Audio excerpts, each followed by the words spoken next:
Hi friends, welcome to Sanjana vlogs. நான் இன்னைக்கு என்னோட ஜுவல் லோன் நான் வச்சதை பற்றி தான் பேச போகிறேன். ஏன்னா நமக்கு நகை எவ்வளோ ரொம்ப முக்கியம் அப்படின்றது தெரியும். எனக்கு என் கல்யாணத்துக்கு எங்கள் அம்மா வீட்டு சைட்லேருந்து போட்ட நகை எல்லாமே ஜுவல் ப்ளெட்ஜ் பண்ணி தான் இருக்கேன். இது பேங்க்கில் ப்ளெட்ஜ் பண்ணோட வீடியோ ரெக்கார்ட் பண்ணியிருக்கேன். பாருங்கள் எவ்வளோ அமௌண்ட்டுக்கு வச்சுருக்கேன், எல்லாமே அதுலேயே இருக்குது.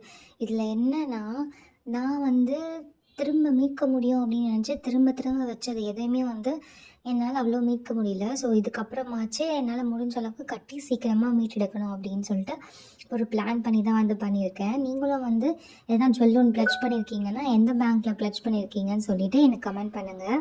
ஏன்னா நம்ம கோல்டு வாங்குறது எவ்வளோ கஷ்டமோ அதே மாதிரி தான் நம்ம அதை ப்ளெட்ஜ் பண்ணி இது பண்ணும்போது நம்மளுக்கு கஷ்டமாக இருக்கும்.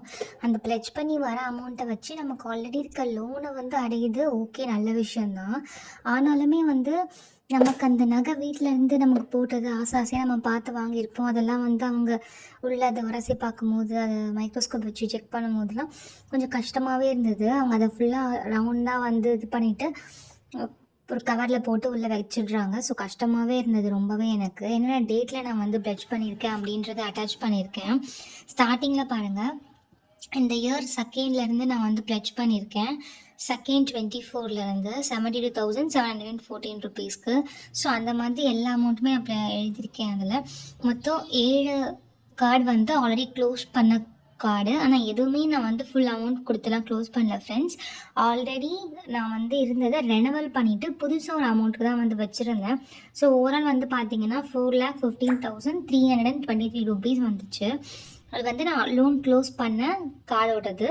அதோட அவுட்ஸ்டாண்டிங், அதாவது திரும்ப நம்ம ஒரு வாட்டி கொடுத்ததை திரும்ப நம்ம மீட்டெடுக்க முடியலன்னா அந்த நகைக்கு அன்றைக்கி ஒரு ரேட்டுக்கு இருக்கும். அந்த ரேட்டுக்கான அந்த ரேட்லேருந்து வர காசு சொல்லுவாங்க. அதுலேருந்து வட்டியை கட்டிட்டு திரும்ப நம்ம அதையே வைப்போம், அதே நகையை வைப்போம். அந்த மாதிரி இந்த நகையை நான் திரும்ப 3,90,800 ருபீஸ்க்கு வச்சுருக்கேன். இந்த நகையை பார்த்தீங்கன்னா நான் இது முடிஞ்ச அளவுக்கு நான் வட்டி கட்டிட்டேன். ஸோ அதனால் எனக்கு இந்த அமௌண்ட் காட்டுது 25,000 ரூபாய் கிட்ட கம்மியாக காட்டுது.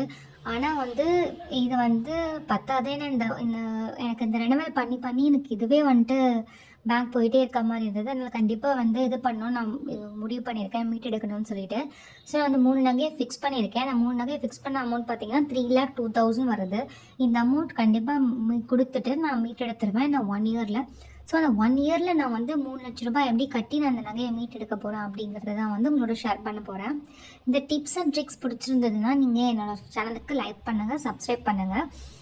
இது உங்களுக்கும் யூஸ்ஃபுல்லாக இருக்கும் அப்படிங்கிறதுக்காக தான் சரி ஒரு வீடியோவாக மேக் பண்ணி போட்டுடலாமே அப்படின்னு சொல்லிட்டு பண்ணேன். ஏன்னா நான் ஆல்ரெடி கொஞ்சம் கொஞ்சமாக கட்டி நான் நகையை எப்படி மீட்கிறேன் அப்படிங்கிறது உங்களுக்கு தெரியணும் அப்படின்றதுக்காக தான் நான் காட்டுறேன். ஏன்னா நகைக்குமே நம்ம சொல்கிறோம், ஆனால் வட்டியே ரொம்ப அதிகமாக இருக்குது.